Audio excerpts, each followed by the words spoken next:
Queridos hermanos en nuestro Señor Jesucristo, quisiera el día de hoy hacer una breve homilía, puesto que la sagrada misa no puede solamente reducirse a un momento pequeño de la celebración propiamente eucarística, me refiero a la consagración, ¿no? Y como ya hemos estado algún tiempo largo porque hubo un problema de micrófono y esto, entonces no quisiera que la Sagrada Eucaristía sea demasiado extensa en la escucha de la palabra y la liturgia eucarística sea demasiado corta, ¿no? Y por ello les invito más bien a escuchar lo que voy a decirles brevemente y luego con mucha paciencia, ¿sí? Con mucha paciencia vamos a celebrar la parte eucarística, ¿no? Con toda la, insisto, paciencia del mundo para que no sintamos que es quizá algo demasiado largo, ¿no? Aunque dicho sea de paso, si uno va a una misa ortodoxa, por ejemplo, esas misas duran como 3 horas, pero muchas veces nosotros los católicos nos quejamos que la misa dura más de 1 hora, ¿no? Sin embargo, repito, quisiera que la liturgia eucarística de parte de ustedes sea vivida de una forma muy, muy tranquila, muy paciente, ¿sí? Entonces solamente quisiera decir lo siguiente en relación al texto del día de hoy, que es lo más importante, ¿sí? El Evangelio según San Lucas, este capítulo 24 que hemos escuchado, casi al final dice algo que normalmente no se traduce bien al español y que en griego tiene una connotación distinta, ¿no? Me refiero a este momento cuando Jesús está con estos dos discípulos y dice el texto bíblico que Él se desapareció, ¿no? Esta no es una correcta interpretación, o mejor dicho, traducción, ¿no?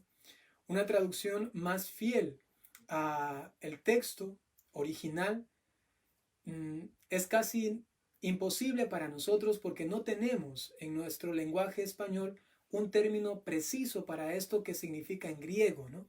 Y por eso es que cuando quieren poner la traducción, de alguna manera buscan una palabra y esta es desaparecer, ¿no? Pero realmente no es esto. Para decir el significado real necesitamos otras palabras y ya no sería solamente un verbo, ¿no? Entonces es lo siguiente. No dice que Jesús se desapareció, sino que dice lo siguiente. Dice que a la vista de ellos ya no podían ser captados, ¿no? Es como la definición del término griego, ¿no? La visión de ellos, la capacidad de ver, ¿no? Que tienen ellos al Señor ha quedado reducida y no pueden contemplarlo, ya no pueden verlo, ¿no? De otra forma podría decirse así: ya no era visible a sus ojos, ¿no? Ya no era visible a sus ojos. Y un término español que más o menos cuadra puede decir lo siguiente: estaba escondido, ¿no? Se escondió. Si nos damos cuenta, para traducir el término griego necesitaba algunas palabras para algo hacer que nosotros logremos entender qué es lo que realmente significa, ¿no? Y eso es importante, porque no dice que Jesús se desapareció. Desaparecer significa que ya no está, ¿no? Y eso no dice el texto original, ¿no? No dice que ya no está, sino que ellos ya no podían verlo, porque estaban, digamos así, incapacitados para hacerlo, porque ahora su presencia ha quedado en el pan, ¿no? Y esto es justamente lo que pasa en la Eucaristía, ¿no? Y esto es lo que pasa continuamente también en nuestra vida. Jesús está siempre presente, solo que nosotros ya no somos capaces de verlo corporalmente, pero Él está allí presente. Y entonces, al final del texto del día de hoy, se nos dice que cuando ellos van a donde los discípulos, los demás apóstoles, les dicen dos cosas importantes: que lo habían reconocido en la fracción del pan y también que le contaron a los discípulos todo lo que les había pasado en el camino. Hay dos momentos que marcaron a estos dos discípulos de Maús: el camino y la fracción del pan, ¿no? ¿Qué pasó en el camino? Ustedes lo han escuchado. ¿Qué sucedió?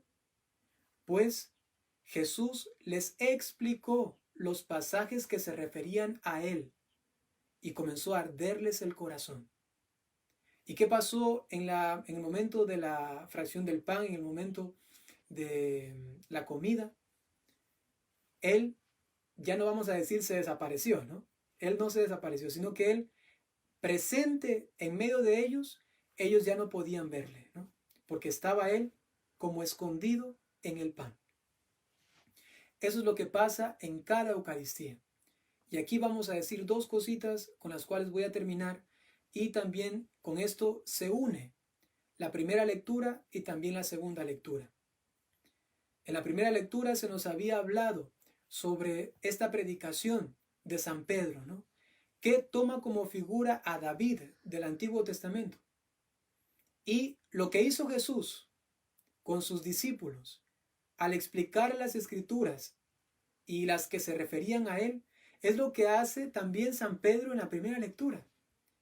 Él toma una figura del Antiguo Testamento, a David, y luego la confronta con Jesús y dice: lo que no se cumplió en David porque estaba hablando en profecía, se ha cumplido en Jesucristo, porque David estaba hablando de alguien que iba a vencer la muerte, pero sabemos que la tumba de David está ahí y ahí están sus huesitos, ahí está muerto. Pero en cambio, esta profecía se cumplió en Jesucristo. Hermanos, ¿cómo estamos, cómo andamos del conocimiento de la palabra de Dios? Hemos leído ya por lo menos el libro de los Hechos de los Apóstoles. Es imprescindible para captar lo que significa la resurrección. Al inicio de esta misa estaba diciendo yo que tenemos que pedir perdón porque quizá no experimentamos resurrección. Pero ¿cómo vamos a experimentarla si no conocemos la palabra de Dios? Ya decía San Jerónimo: aquel que desconoce la Sagrada Escritura, desconoce al mismo Cristo. No podemos conformarnos con una predicación de alguien. No podemos conformarnos con que alguien nos hable de Jesús, sino que tenemos que ir y nosotros mismos leer. Y si es que hay alguien que no puede leer, puede escuchar. Hay grabaciones de la Biblia enteras. Es momento de acercarnos a la palabra para que entonces nuestro corazón se caliente. Y luego viene la segunda lectura. La segunda lectura nos dice San Pedro que tenemos que vivir como hijos, con un temor filial al Padre, mientras estamos en este mundo. Esto es realmente Eucaristía. Esto es la fracción del pan. ¿Por qué? Porque nosotros somos hijos de Dios y nos comportamos como hijos de Dios y experimentamos el ser hijos de Dios. ¿Cuándo? Cuando nos unimos a aquel que es el Hijo por antonomasia, a Jesucristo nuestro Señor. Él es el Hijo del Eterno Padre. ¿Y cómo puedes unirte a este Hijo? Ahí está la comunión, la fracción del pan. Por un lado entonces está la Sagrada Escritura.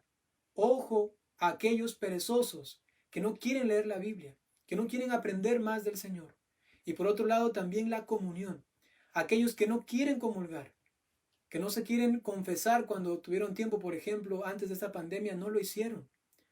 Y ahora que tienen la oportunidad de hacer el acto de contrición para poder comulgar espiritualmente, no lo hacen. Y algunos se pasan quejando, ¿no? Y dicen: ay, el Señor está demasiado lejos porque no podemos recibirle sacramentalmente. Sí, da una pena, da también inclusive cierta desesperación, pero eso no nos puede quitar el deseo, las ganas, el ánimo y el amor y también las gracias del cielo que nos da la comunión espiritual. Y entonces, fuera de nosotros de andar allí quejumbrosos, ¿no? Y decir: ay, ahora que no puedo, claro que puedes. El Señor es tan grande que puede llegar hoy mismo y ahora mismo a tu corazón. Vive como hijo y entonces experimentarás la presencia de toda la Trinidad del Padre en ti. Vive como hijo. ¿Y qué significa? Comulga al Señor.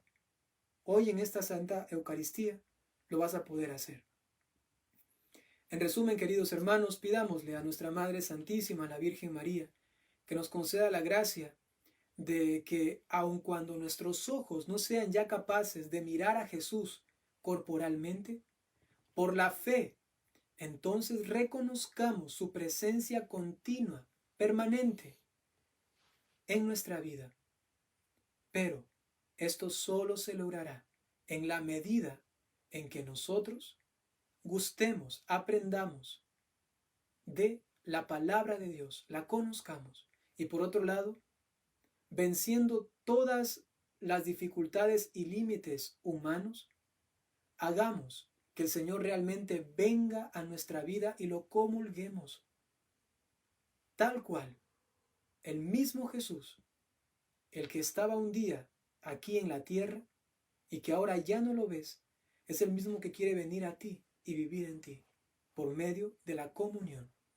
Hoy, por medio de la comunión eucarística, en mi persona, en ustedes, por medio de la comunión espiritual.